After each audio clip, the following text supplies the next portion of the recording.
Yo, what's good? Please forgive the fan sound, or perhaps you might consider the fan sound relaxing, and you know, that's okay. So I'm just gonna make this quick video because um, obviously this is gonna be audio because I'm laying down. I'm a little bit late to bed tonight. So I thought about going on a live, but I just figured. Anyways, I'm gonna make this quick video. What's up? What's good? And so one of the there are a couple things that have always motivated me. Um, I realize everything is a lie, and I've realized this. It seems like, and I'm not trying to toot my horn or make myself sound all special or anything like that, but decades before it became popular to, it's, I almost feel like everybody, I know there had to been others like me, but I just never met anybody like me.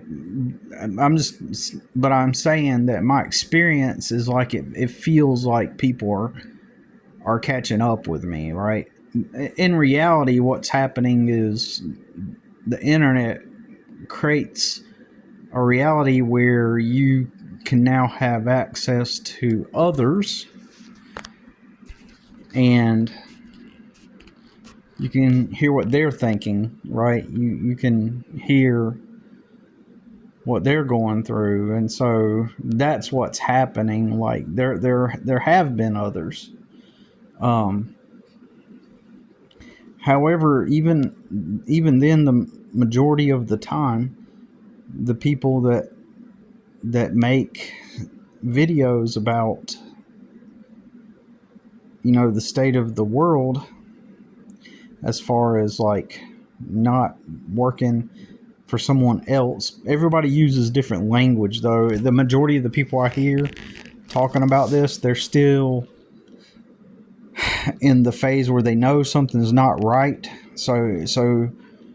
And they're sick of it. So, for example, you'll hear someone get on the internet and they'll make a video and they'll say, "Man, what's up with this 9 to 5 crap? Like, why do we sell our souls every day and work a 9 to 5 just to come home and eat and watch TV, and then we can't even afford a vacation, and that's where they're at. They're still calling it a 9 to 5. When people use that language, it that's a tell. That's an example of someone that has never been taught reality, and they're still in the wrong paradigm. And I do not mean that in an esoteric or spiritual or abstract kind of way. They're literally seeing reality through a false paradigm. And when I say false, I mean literally false. So, for example, let's say that you're riding through a neighborhood and you see this house, like all these houses are there, right? And then there's this one house that looks just like all the other houses, but you don't know that it's not really a house, okay? And let's pretend that you got out of your car, you parked your car, and walked up to the house, and you looked in the windows of this fully built house, and you look into the windows and realize when you look through the window, on the other side of the window, when you look inside, you see a hollow structure and you see dirt on the floor. And I'm not talking about an incomplete constructed home. Don't think that way. I'm not trying to say that. I'm trying to say, like, you see the windows, the door, it looks like a fully complete built house. And then you look through the window and it's nothing but dirt on the floor. And so you walk to the door, right? and you open the door, it's unlocked, and you just see a shell, right? You look up and you see that it's just a fixture. It's just four walls and a roof that's been put up. But from the street, it looks like a house. And what it is it's stuff that's made of, it's stuff that makes up a house. There are some things on the house that appear to make it a house. Because from the street, you saw windows, and it legitimately has windows. When you walked up to it, you seen actual windows. You opened up a real door. And part of your brain goes, well, maybe this is an incomplete house, but how can that be if everything's already put together? This is hypothetical. Not hypothetical. This is obviously, a structure like that would not be able to, I mean, I suppose there's ways to engineer a structure like that to make it stand up, but in general, if that were built, it's not really going to stand, right? It's not really going to last. The wind's going to knock it over. So we're speaking in a figurative sense, right? We're a word picture. That's what we're doing. We're doing a word picture here. So it's not a real house, right? It looks like a house, but it's a hollow structure that has nothing in it. Absolutely nothing in it. You see the ground when you walk inside of this hollowed out structure, but it looks like a house from the street. I mean, technically, we could also use the similar analogy, if you're driving down the neighborhood and everything looks like a house, right? But then you see this one house that has no driveway. And so you go around the corner, you make a left turn, and it's on the corner, or maybe it's not on the corner. Let's just not make it complicated. You just drive by this house, and it has no driveway. And it's weird because it looks like nobody lives there. The grass is cut, though. It's got some shrubs out there.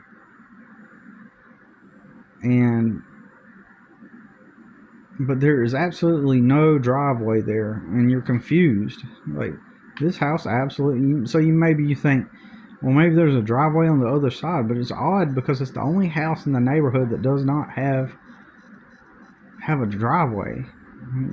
You get out of your car, you go look around the other side of the yard, there's absolutely no driveway. Well, those houses I'm referring to right there actually really do exist.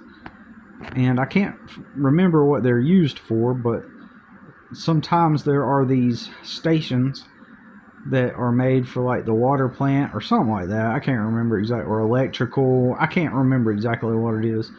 And sometimes neighborhoods get built up around those or something like that. And so they will build around the system to make it appear just like one of the houses in the neighborhood. So that's a real thing.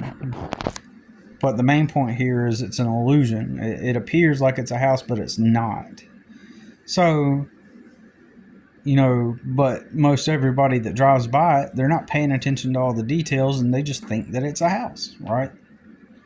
That's my main point. As long as that was, that's my main point. They think that it's a house. It's the external object. So, I listen to people's language. I listen to words and phrases, and I pay attention to their behavior. And over time, I have recognized tons of patterns. So when you hear people on the internet griping about, man, this 9 to 5, this 9 to 5, or these employers, when people call them these employers, listen to people's words when they're talking in all these videos because there are tons of them now. I feel like people are catching up, and I'm not trying to sound better than everybody else, but they're still speaking in language that tells me directly this is objective. that they're not seeing reality. They're still seeing reality through the lens that of you're just surrounded by authorities, right? So when people say, "Man, what's up with these 9 to 5s?" in their minds, they're not seeing a business some man started.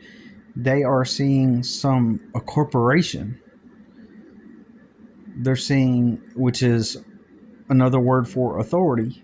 The subtext, the psychological subtext of people's minds. They're seeing an authority that does a thing, and they're hiring, or they have jobs. So that's the framework for the understanding of what they are. Corporations are these things that just kind of exist. They're kind of like the authorities of the society. And there's a warehouse down the street, and they sell bearings and belts and sheaves and stuff for machines, and different, machines inside of different factories and warehouses, and they warehouse all the parts, and they distribute those bearings. That's their main thing that they make, or that they have in the warehouse, and they ship them out, or they deliver them to all the different places that order the different bearings.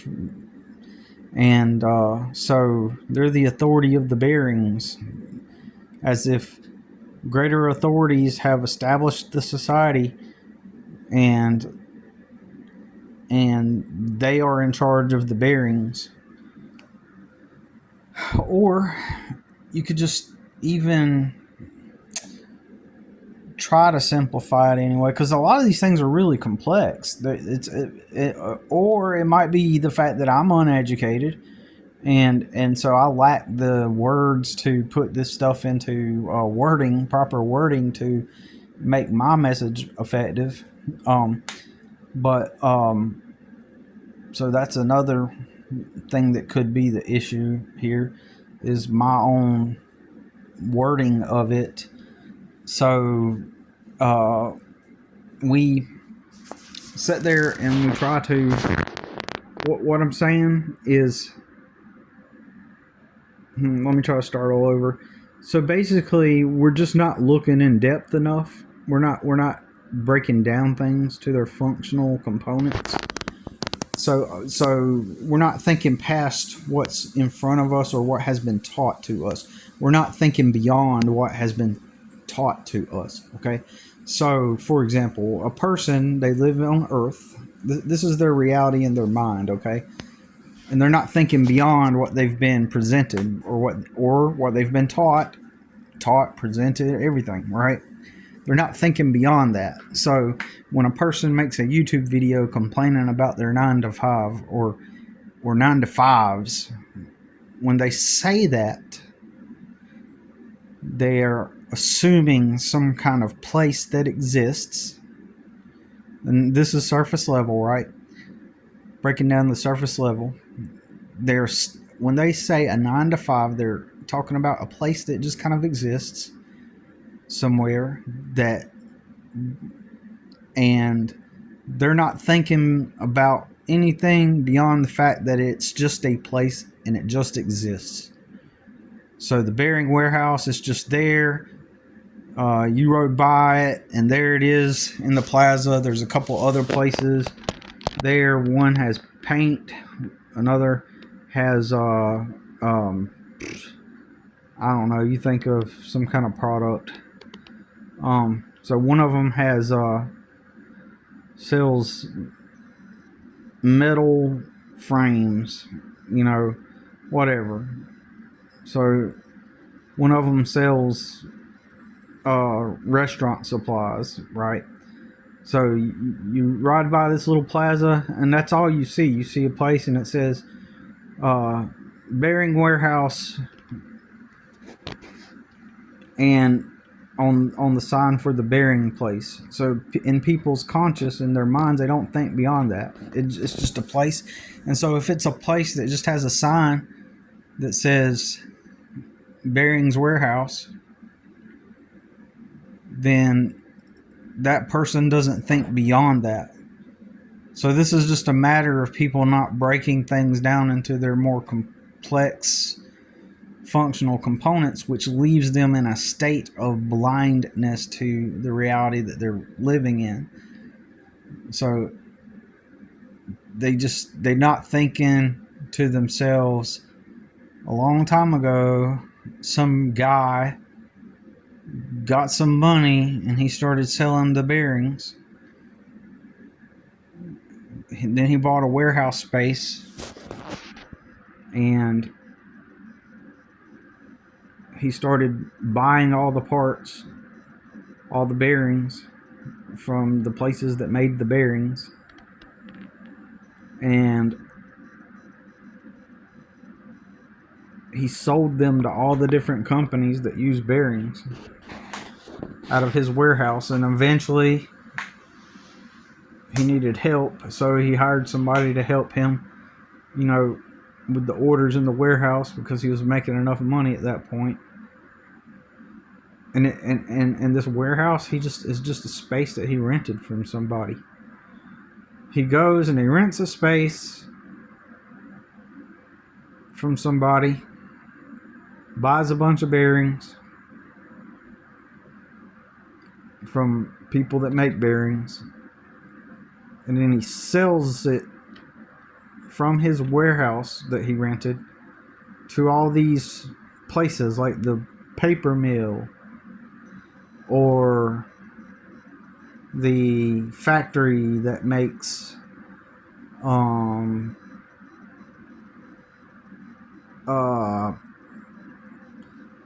paper mill, the factory that makes plastic bottles that hold shampoo in them, right? And he sells those out of his warehouse, right? And it's his thing that he does. He sells the bearings out of his warehouse, right? Oops. So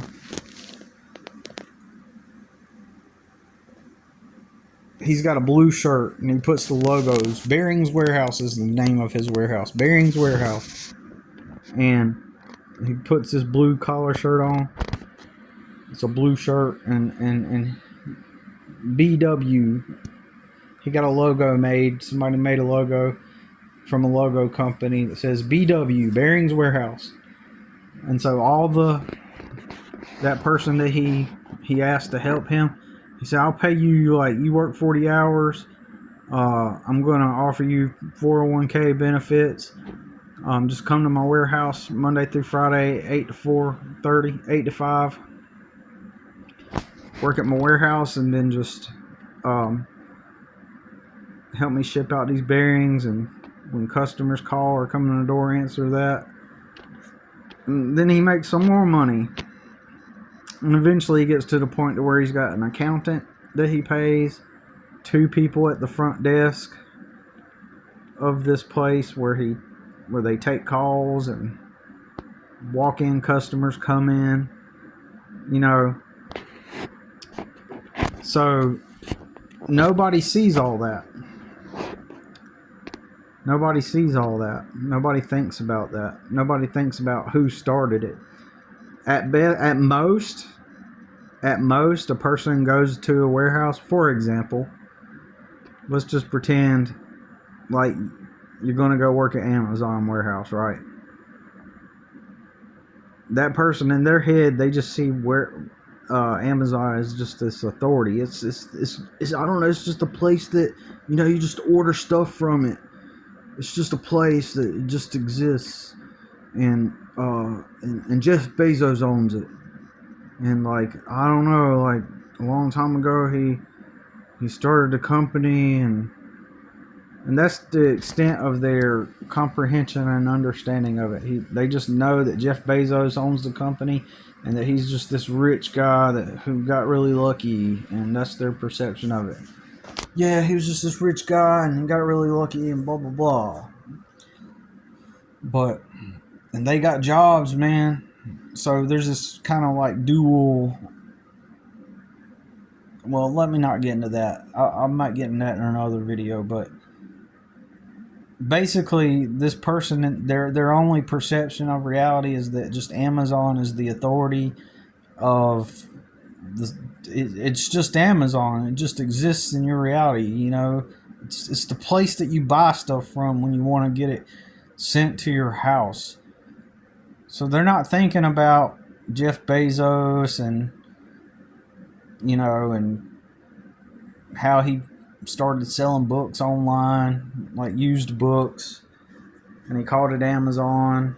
And he they're not thinking about the backstory. They just know this rich guy kind of owns it, and it's a corporation. It's just this otherworldly or divine thing that just kind of exists in our society. It's the Amazon. It's just Amazon, and they treat their employees like this and that, and that's their reality. So people walk around, they see all these places that they'll go apply at these places. They go apply to work because that's just what you do in the society. That's their reality. That's their perspective. It's just like you are just in this society, and you find one of these authorities that you go work for, and you serve them, and you make your money, and then you go live your life and just be happy and get a car, a house, and find someone to have a family with, and that's just how it works, and they don't think past that. So they're going down the street, they see a little strip plaza, right? And on that strip plaza, there's one place that says restaurant supplies. And then there's one place that says paint supplies. And then there's one place that says Bearings Warehouse. And that little strip, that little industrial strip, and they see that sign that says Bearings Warehouse, and they just think, oh, that must be the authority of the bearings. That's that's just the place in their mind. They're thinking with limited information. They're just thinking the warehouse. That's the warehouse, and that's the place that has the bearings. That's the Bearings Warehouse. That's that paint store. That's the store that has the paint, and their brains aren't going beyond that. So then they will call those places 9 to 5s. There are some people that will look at those 3 places in that little strip area and not even consider those places 9 to 5s. Even though they are 9 to 5s, they will, like, 9 to 5s are this other ambiguous thing. There's their authorities over something else. Like, see, that's just a warehouse job, but it's a well, would that be, if you had a conversation with them, they would be like, well, would that be considered a 9 to 5? That's the way their thinking would be.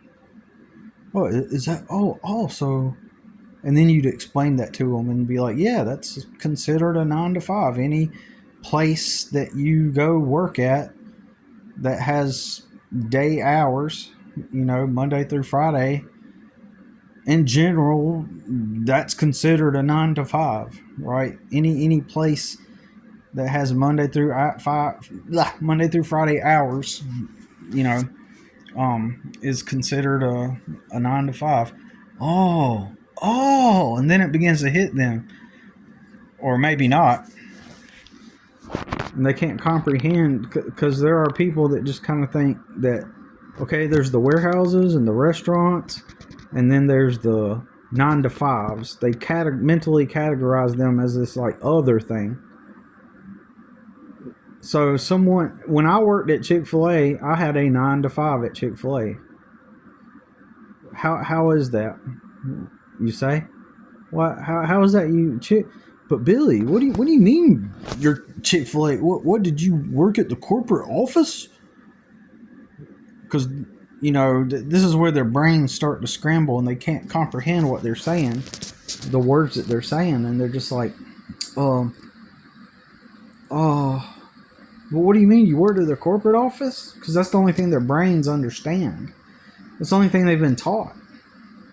It's the only thing they know. It's the only thing that they comprehend. So they don't mentally categorize a restaurant as a 9 to 5 because they think that a 9 to 5 is just this other thing. So how then did I manage to make Chick-fil-A a 9 to 5, like making chicken? How was that a 9 to 5? You see what I'm saying? Some people they don't know. Unless I'm just too ignorant because I haven't been out socially enough and everybody actually does understand all this stuff, like to its nuanced degree, to its complexity, the complexity of it. Unless I just haven't been out in society enough. Maybe I'm just kind of the ignorant one and everybody already knows all this stuff and they're just, but I know that I'm right though. So let's really ask that question. How did I, as stupid as it sounds, how did I have a 9 to 5 cooking chicken at Chick-fil-A? And some of you already can tell that I'm repeating myself because I just mentioned it a couple minutes ago. Okay, this is how I had a 9 to 5 at Chick-fil-A. Okay, literally my schedule was Monday through Friday. For whatever reason, it was from 9 o'clock to 4 o'clock in the afternoon, Monday through Friday. That was my schedule at Chick-fil-A, and I made $8.70 when I left. I started there at $6.75 an hour, I think. This was back in 2003, something like that. About $6.75 an hour, and then when I left Chick-fil-A, I made $8.75 an hour, something like that, right? After 2 years of working there, and so the reason why that job at Chick-fil-A was a 9 to 5 is because my schedule, sure, it wasn't exactly, I didn't exactly get off exactly at 9 to 5, right? But I got off at 4 o'clock. I don't think that 1 hour difference changes it's not literally an, okay. It's not the phrase 9 to 5 that makes it a 9 to 5. Okay, as contradictory as that sounds, any job that gives you a basically a Monday through Friday schedule, whether it's from 7 to 3, because some places, especially like warehouses and factories, they do 7 to 3, 3 to 7. I'm sorry, 7 to 3, 3 to 11, and 11 to 7, right? That's their schedule, and that's a 9 to 5. Any place that is a full-time job, right? Let's say that you go to a warehouse. Like I briefly worked at a warehouse, very briefly. I worked there for like, I don't know, not even a week. This was many, many years ago. The schedule was 7 o'clock in the morning to 5 o'clock in the afternoon. So something like that. Anyways, it was a 4-day week. So you got off on Friday, Saturday, and Sunday, and that was how they did their schedules. Um, so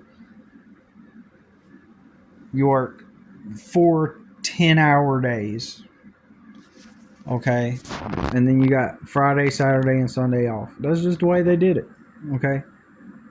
Even though it was not literally 9 to 5, it's still a 9 to 5. Even if you work at a warehouse and you're working second shift, and you work from 3 o'clock in the afternoon to 11 o'clock at night on an 8-hour shift Monday through Friday, that's still a 9 to 5. It's not the phrase 9 to 5 just simply means a full-time job. That's all that means. There is no difference. There is no such thing really as a 9 to 5 unless it's a unless you want to call like I met a guy that worked at Amazon. No, he worked at this place called Ross, a warehouse, and his schedule was literally 9 to 5, and I was shocked because it'd been years. Like for years, I had always comprehended. I when I worked for other people, see, I've been working for myself for 10 years now. And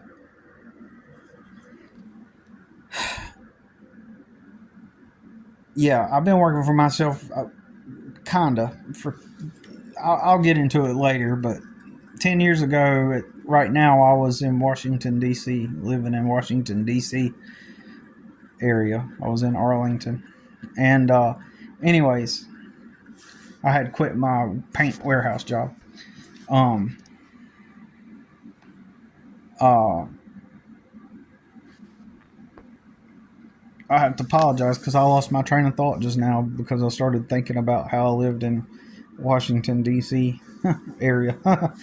Maybe I'll continue speaking and I'll get back on track. So basically, people can't comprehend that a 9 to 5 is just any job, right? Unless like oh yeah, I met that dude that worked at Ross, and I was surprised because when I worked for other people, even the last real job, here I go. See, I'm programmed too. My job is a real job. The job I do right now is a real job. I work, I make money, right? There's no such thing as not a real job, right? That's another thing. That's another word play. Real job. Real job. What does that mean? What does that phrase "get a real job" means? Get a real job assumes that there are authorities that have places where they have jobs and they offer 401k and benefits, and those are real jobs, right? That's what they mean when they say get a real job. But what people don't comprehend is that all of these places, all of them, are merely just some business some man decided to do to make money. All of them. Prove me wrong, or am I wrong? And like, for example, Ross Warehouse, Ross Distribution Center, did the authorities of retail and clothing establish Ross and put Ross there? Put the warehouse there, and then told somebody that's very important, hey, you can be the owner. And he's like, oh yeah, I'm the owner. Just like on the Flintstones, the boss, Fred's boss over the rock quarry, is the owner of the rock quarry, and he's the boss. He's the authority. It's insane. It's insane. So did somebody Did the authorities, did the government put Ross Warehouse there? Or did some very important people with very important titles come together and decide, hey, we need Ross in the society? Okay, we need to help build the society. We need the Ross distribution center for the society to run. It's crazy how people think. So a lot of these phrases that people say, when you hear people say real job or get a real job, here are some of the phrases that let you know people have not completely awoken to reality, because these are programming phrases. And what I mean by that is you're programmed. You have been programmed. Okay. And so these phrases are uh, programming phrases. Okay. So here's some of them to, you know, when you hear people say, get a real job or talk about a real job, when you hear people say a 9 to 5, man, I don't, I'm just looking for a 9 to 5, or these 9 to 5s, blah blah blah.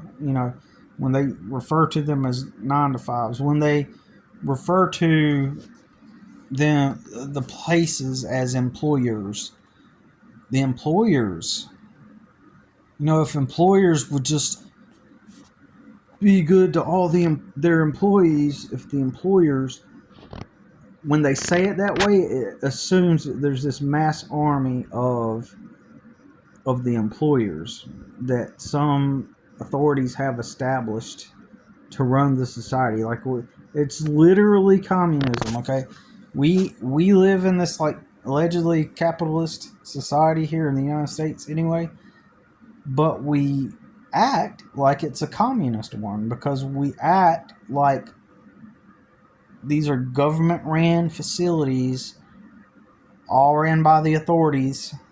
And so, again, when you hear people say employers, these employers, if they just treat their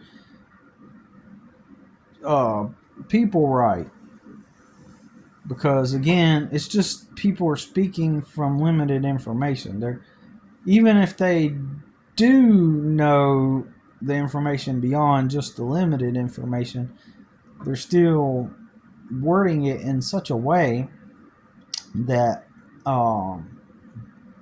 assumes that, that there's this big society that needs to be run with all the people in it, and there's all these authorities running around putting the Ross Warehouse. So there's the authorities over the Ross Warehouse. There's the authorities that run that Bearings warehouse. There's the authorities that run the paint warehouse and the paint store. There's the authorities that run the Walmart. So there are people, that's all they see in their reality. So a real job, 9 to 5s, employers, these employers, or when people say these jobs ain't hiring, bruh, these jobs are lying to us. These jobs, especially when they make, like, the position, the word that represents the position at one of the companies, when they make that noun, like the position itself, when they equate the position with how I'm trying to best word this. When they say these jobs aren't hiring, they're not. Jobs don't hire. What they mean is companies. When they equate the word with companies, then that's a tell that that they're not fully, out of their brainwashing yet, out of their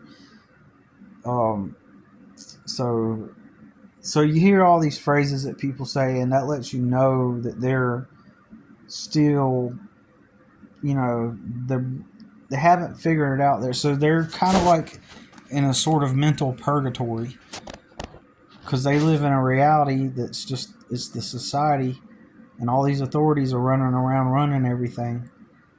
and those authorities have jobs for all the people. It's just literally, it's the same blueprint as public school. Why? You get up, you go to the building, and it's a bunch of authorities running things, and those authorities have the tasks, and then there's the head authority, which is the principal, and he's running everything. He or she is running everything. He or she is in charge of all the teacher authorities. This is what I mean. It's imprinted into everybody's minds that there's this one authority who might have an assistant authority. And since you rarely ever see them, but on occasion, maybe when he does like a speech, or you might see him walking down the hall occasionally, or might see him like come to the cafeteria and buy a chocolate milk or whatever. But he's the authority. He's the principal. He's the main authority. But minimum interaction with him, but all these teachers that you do see every day, he's kind of in the back of your mind. You might go a week or two without seeing him, but you always see the teachers. And the same way, when you go to work at one of the warehouses or the retail stores or the restaurants, you always see the manager. You always see the managers. You may not see the owner at all, but you know he kind of exists because there's a little plaque with his face on it, and or a little section of the company where it's got a poster or a picture with his face on it, and then there's like a little blurb about how he started the company, and so that imprint is overlaid and carries over into adulthood. So school has given you the impression that your life, your reality, the society itself is simply a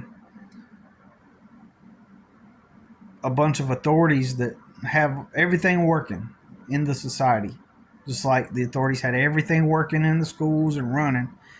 When you graduate school, now you're in the big adult world and all the authorities are running everything. And so just like the teacher gave you a job in school, which was to do your task work, your schoolwork, and then your homework, your authority is going to give you a task of moving the boxes in the warehouse. It's the same imprint. It's the same script. It's just you think that everything is just a bunch of authorities that are running everything. See what I mean?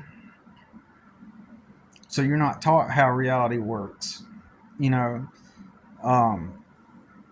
when you get around people that talk about business that have never even attempted to ever start a business, and you get around those people, like they will regurgitate empty platitudes and ambiguous phrases that mean and say nothing. And that's what they'll do. They will frequently say things like, most businesses fail.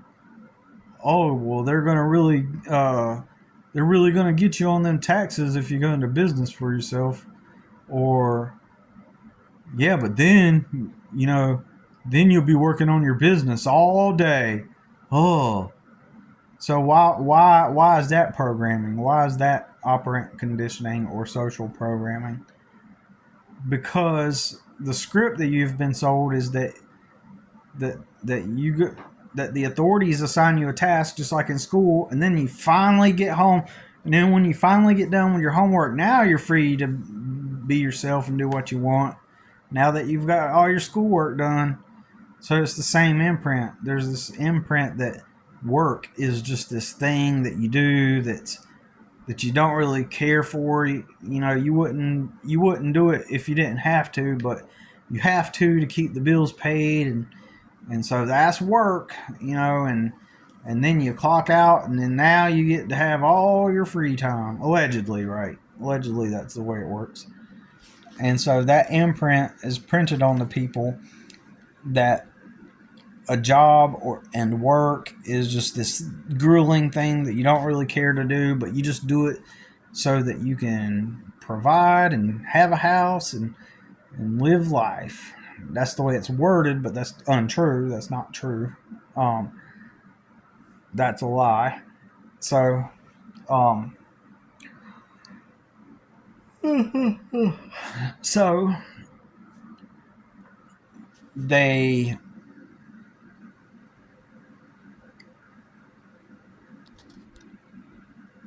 people will give you all kinds of negative feedback when it's about starting a business, and then they'll say, "Man, you don't need to. You just need to keep your real job and stick, and be with something secure and safe, because you could fail, you could lose all your money, and they also have something against making money."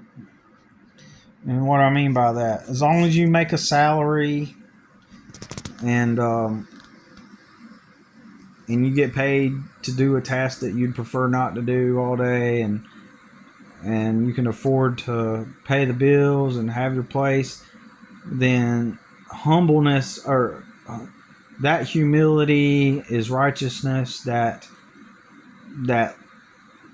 that state of being where you're just working at the job is righteousness. It's uh, anyone that becomes rich or anyone that aspires to be wealthy, then they will attack that. So,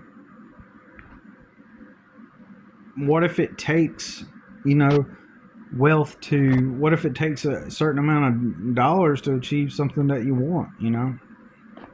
I'm trying to put the best words. There's this morality, higher morality. If you remain in the lower echelons, it makes you morally righteous. In other words, right? So it's righteous. It's the right thing for me to just stay poor and or at least get myself up to where I make like where I stay stuck doing landscaping, for example.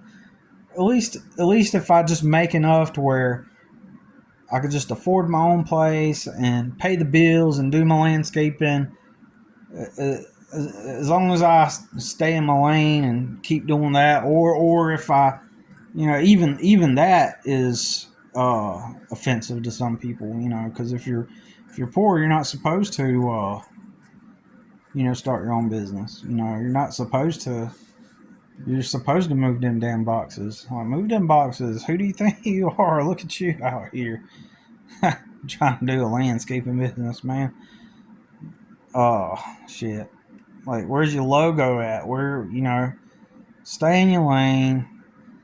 And so, uh, as long as you have a position at one of these places with the authorities, that the authorities have benevolently granted you access to, and you make just enough to, maybe have a vacation once or twice a year and do the tasks that the authorities tell you to do, that's what you're supposed to do. Stay in your box, and that's living life, Billy. It's Christmas time. Save up some of your money for Christmas to, make sure your son has a good Christmas, and just be humble, man. So paradoxically, what people will do is they will, um, so they'll frown upon financial achievement above a certain level, right? Um, as if there's something like once you surpass a certain socioeconomic threshold, then you automatically become evil because there are evil people hoarding up all the cash, right? And so, well, if you're aspiring to better yourself and that ends up equating to you becoming rich, then that means that you are obviously, attempting to become the villain then, because we all know that the villains are the mega rich, and so that must be what you're aspiring to do. You want to be seen. I had a former coworker. Just the mere fact that he worked with me doing landscaping at a theme park, and we're riding on crews. Like there's like 3 grass crews, and I'm on one of the grass crews. He's on one of the grass crews, and his whole reality is there's a boss. There's my crew leader of my grass crew. Like he never made it to a crew leader status. I never made it to a crew leader status. Um, Honestly, there was really something off about that. What do I mean? There was something off about that because, hold on, the light came on outside, so I gotta go check.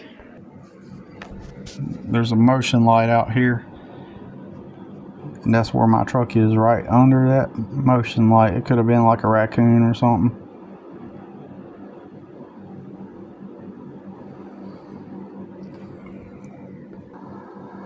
So I don't see anybody out here, but anyways, yeah, it was really stupid working at that that dude that I'm talking about. He worked under this old man, literally like a senior citizen, and he was like all hard and stuff, and he'd be like, Bobby, all right, Bobby, let's go, because he's the crew leader. So he assumed the position, which is unnecessary. Like, in my opinion, it's unnecessary. It's unnecessary. Like, if you're the crew leader, you don't have to put on this, well, since that's my label, then I'm gonna, okay, come on, I'm the crew leader.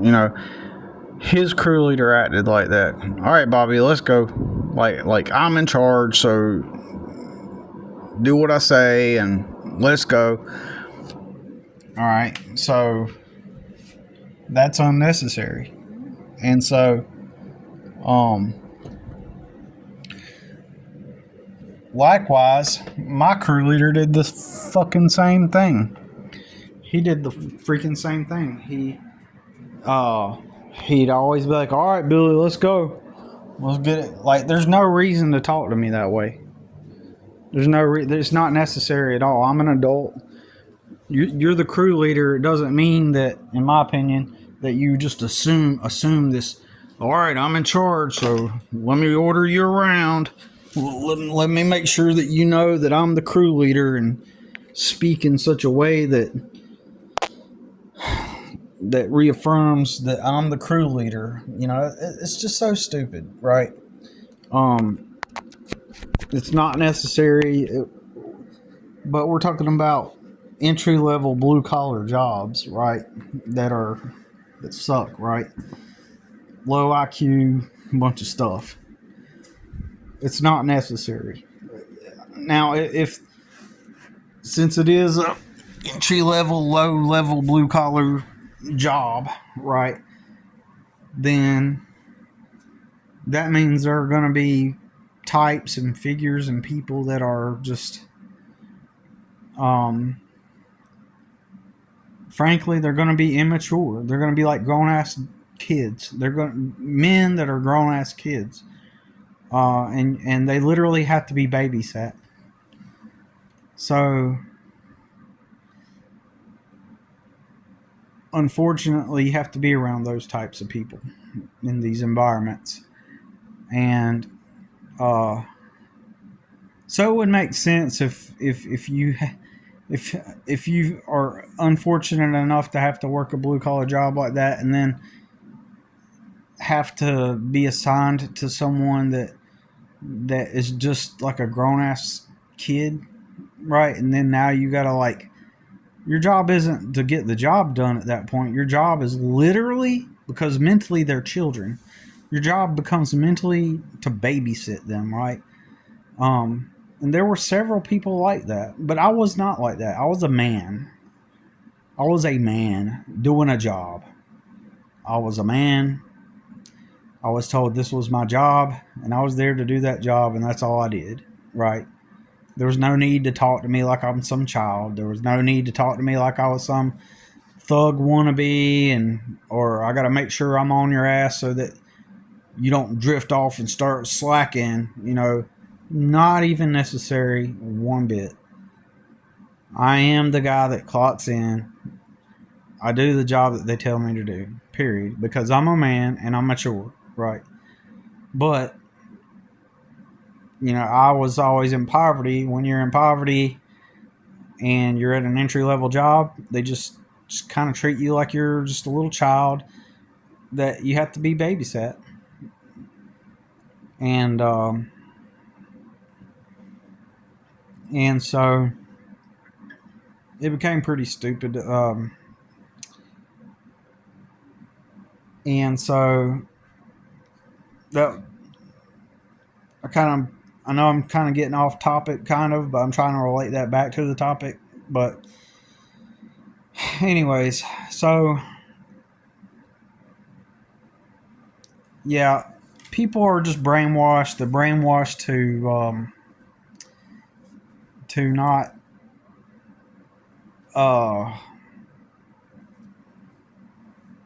comprehend what they're seeing in reality, their day-to-day reality. So you got a person, he goes out into the world and he doesn't think deep. He doesn't realize that all of these places are merely just businesses some men started. And when you hear people speak using terms like referencing mom and pops as mom and pops, like mom and pops businesses are these, in their mind, in their world, they go out into the world and there are all the authorities are running around operating the things. And then there's this is how they perceive it. Then there's these people that just kind of get lucky. And these are the mom and pops. There are these people that decided, hey, I'm going to do my own thing. And somehow they pulled some levers and they accomplished some kind of hack, or they figured some kind of mysterious means or something, and then they managed to break out of the system that the authorities run and do their own thing. And so therefore you got like James or John, I'm not gonna say that name. You get Janet's Bakery, for example. So this new bakery opens up and it's Janet's Bakery. And then, 10 years later, it's still Janet's Bakery. And so Janet, she has a bakery and then the people, they go, oh man, that's Janet. And it's her bakery and she's got a bakery and she does that full time. And so she broke free from the authorities and she gets to operate her own bakery. She must have figured out something, and then her and her husband run it, and it's a mom and pop shop. You know what I'm saying? It's a mom and pop. But what these people, since we're not taught, like reality, the truth is deliberately withheld from us how things work. So Janet's Bakery 10 years later has they've gone to this point to where now they've got like 6 locations. The initial location in the town, then in several towns over, they've got various different locations. They've got a couple more locations, now open in a couple more states, right? But they're not aware of this. The people are not aware that they've got these other locations, right? So they just still perceive them as a mom and pop shop. What they're not comprehending is a mom and pop shop is the same thing as the Ross warehouse. It's the same thing as Walmart. Walmart today, in their minds, it's the Walmart, right? But in reality, it's just a business, and today it's ran by the guy that started Walmart, Sam Walton. It's pretty much ran by his kids. It's just a big store, that he made. He decided, I'm going to sell something. I'm going to rent this store out. I'm going to get this building, and I'm going to sell stuff out of it. That's all it is, basically. I used to be motivated by I'm gonna get off of here, but I used to be motivated by having things to look forward to. My main motivation at one point was finding the good woman and having a family and kids and basically, I was sold into the whole uh, soulmate myth, especially. Oh, look at me! I'm making my video. I just got a notification. You guys won't believe who just popped on live. Not obviously not on my live, but it gave me a notification that a certain somebody was on live, and man, they didn't do shit with their life, but they're making thousands of dollars for doing nothing. Not only doing nothing, but also doing negative anything, like not doing anything, but they're getting rewarded for it.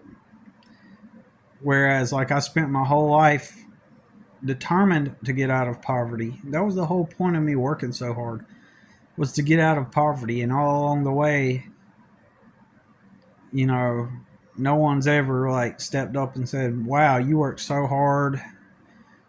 Wow, you work so hard. You're awesome at what you do, man.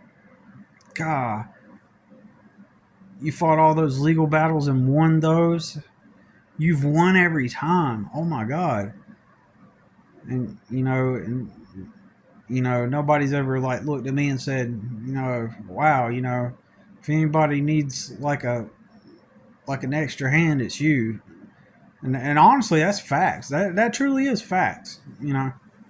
I am the guy that takes the jobs most people won't. But society does not reward that. Society rewards immediate optics. So if I'm still in the struggle and overcoming the struggle, and even though, despite the fact that I've won every time, like I'm a winner, society still views me as the real loser because I don't have any kind of external proof to demonstrate that. I can't get on here and say, "You know what, I'm changing my life and I'm moving forward. And I'm going to change my life around and do the right thing and move forward." I can't do that because I have been doing the right thing. I have been doing the right thing as far as like for my son, fighting the legal battles. I have done the right thing. I'm in that process. I'm actually doing it. But since I don't have some kind of narrative where I'm like, "Oh yeah, I fucked up really bad, but now I'm going to change." Since I can't like state that narrative, then society punishes that. Because if you are someone that has always been fighting, then it's almost like, well, then why don't you have all the material things that are you know signs that you have fought so hard? Why don't you have the outcomes?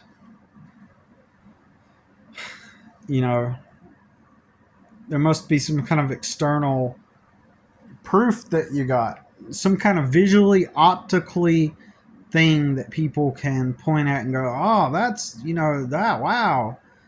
So that's why somebody who has done literally nothing you know, can display the optics of and use the script also. Like, it's like a pre-programmed script and say, "Oh, well, I was like this, doing everything wrong, but now I'm changing." Like, if I did like a whole different channel and went on there and said, "Oh man, I did all these things, but now I'm changing. Like, I've been a screw up and I never tried and I never worked, but now I'm changing. Now I'm going to change everything." But also, it can't just be that. You have to say that you did drugs or something. then everybody, because they're programmed to do this. Okay, everybody is programmed to do this. Then they start just like literally throwing thousands of dollars at you. But anyways, that's off topic. But like I've always been motivated. The thing that has always motivated me at first was to find a good woman and get married and have kids and stuff. Like I bought into the soulmate myth too. You know, predominantly via Christianity, like because their way that they teach about, they literally teach that God sends you a special person.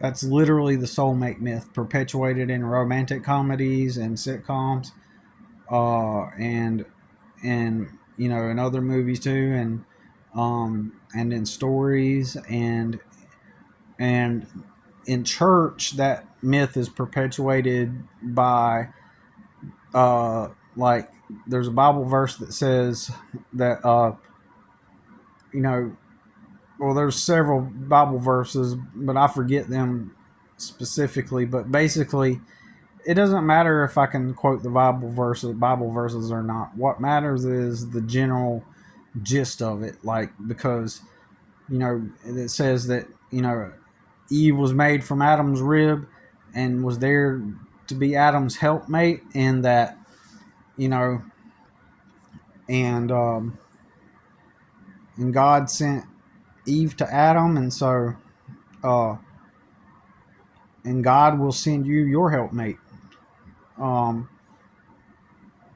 and they preach that. They preach it and they teach it that God sends a special person to you, and so you're waiting for that special person to come.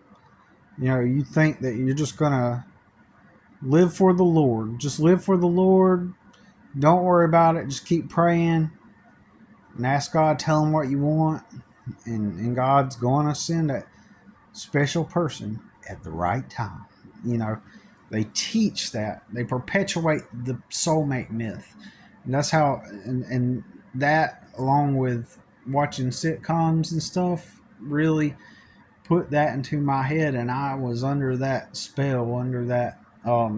So that really motivated me. I would meet different girls in my youth anyway, and when I would kind of fantasize about them in my mind, like getting with them and like them being my wife at some point. Like I'd have these crushes on these girls, and you know, and I'd think, you know, I'm gonna make them, you know, God, if it's what meant to be, God will make it happen. And then it never happened with none of them, right? And it took a drastic change. It took a drastic circumstance where I had finally found this girl. Some of the guys know about her to some extent, know a little bit about her, and she was my like catalyst where uh when it didn't work out with her, um like I finally said, man, what's up with my beliefs? I need to drop my beliefs about this crap, you know. uh even before that, even before I met her, I was already kind of leaning more towards the skeptical side of things, and when it when it comes to the soulmate myth. So I was in the process of dismantling those belief systems, and so finally, this girl,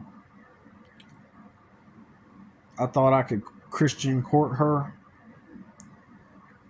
After we started talking and stuff, I thought I could approach it from a Christian courtship approach. And in reality, this girl wasn't even really religious, but I just thought that if I did it that way, that God would open the doors. And man, if I would have stayed in the church, because of my socioeconomic level, I was always literally dirt poor and homeless at times. And let's just say I had remained in the church, right? Believing what I believed. They would have they would have over time sort of pushed me to the fringes of the community, They would have kept me at the edge of the community, and they would not have let me in close to everybody. And I would have, well, this is pretty much kind of what happened anyway. I would have been pushed to the side due to my socioeconomic status. And eventually, some low IQ woman, unattractive woman, would have come along in the church, and then they would have tried to like encourage me to get with her. They would not, or a girl that used to be very worldly and into the drugs and the alcohol and stuff, but now she's changed her life around. They would have encouraged me to get with someone that was very low IQ, and I always imagine this like overweight girl who doesn't really take care of herself, uh and uninteresting type of person, right? um as well, like someone that doesn't really have much going for them, like not that that's bad, but what I mean is like someone that's a very basic plain Jane person that you can't have any kind of uh of intellectual conversations with, which today I don't need. Okay, I'm talking about if I had to stay. Like I'm not looking for all this stuff anymore, right? Um, they would have attempted to encourage me to get with the. It's like even this year, one of my customers, dude. Let me tell y'all, I've went out with some hot girls, man. I ain't gonna lie. I'm gonna tell you the truth. Like I've been out with some pretty girls and a few hot girls, right? And even the least attractive girl I hooked up with was like kind of nerdy looking, but she was cute in her own nerdy way, if that makes sense. She was into zombies and stuff. She loved zombies.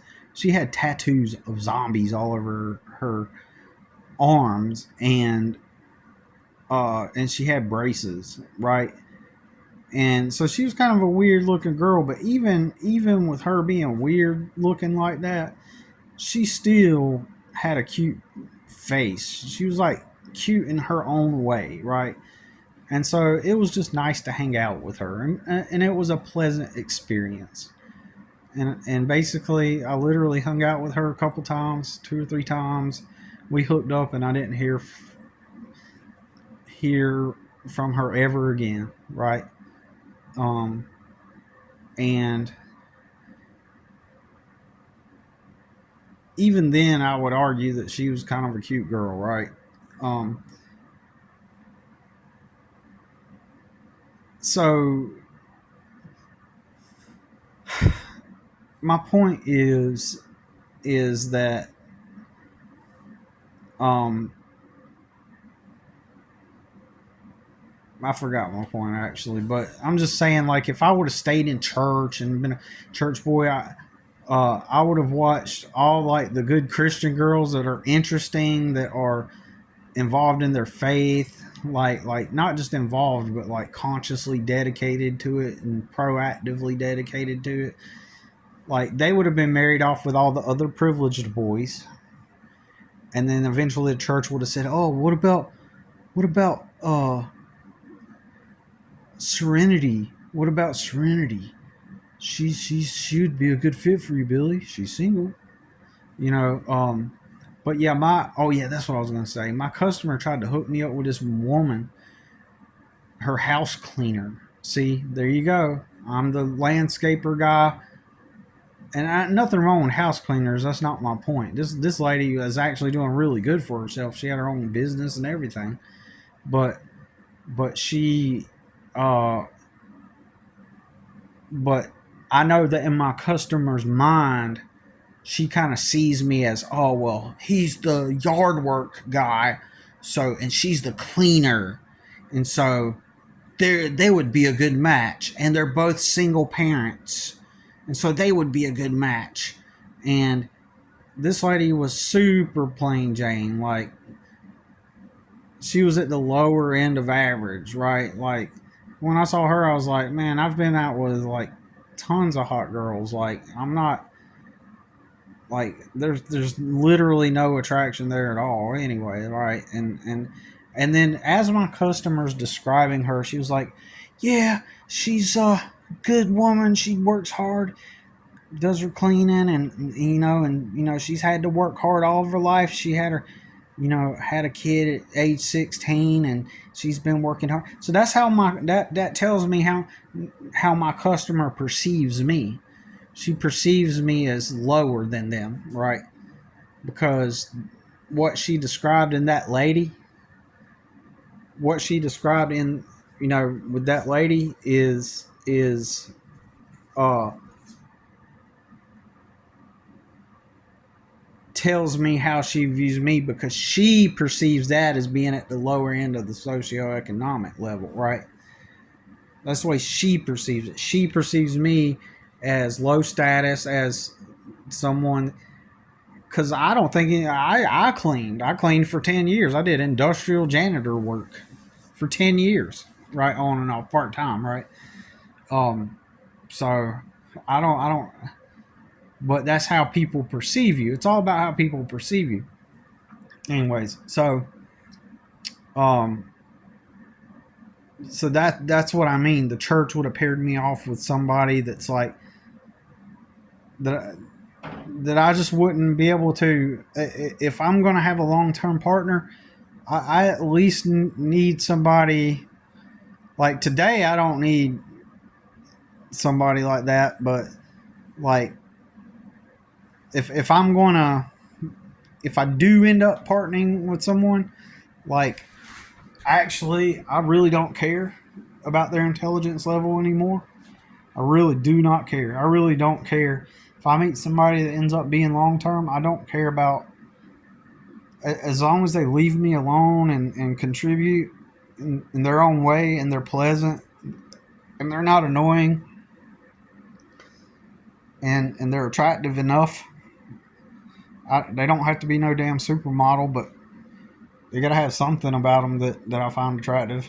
Then I'm good. You know what I mean? But I also don't plan to try to get into anything long term, because I really don't care at this point.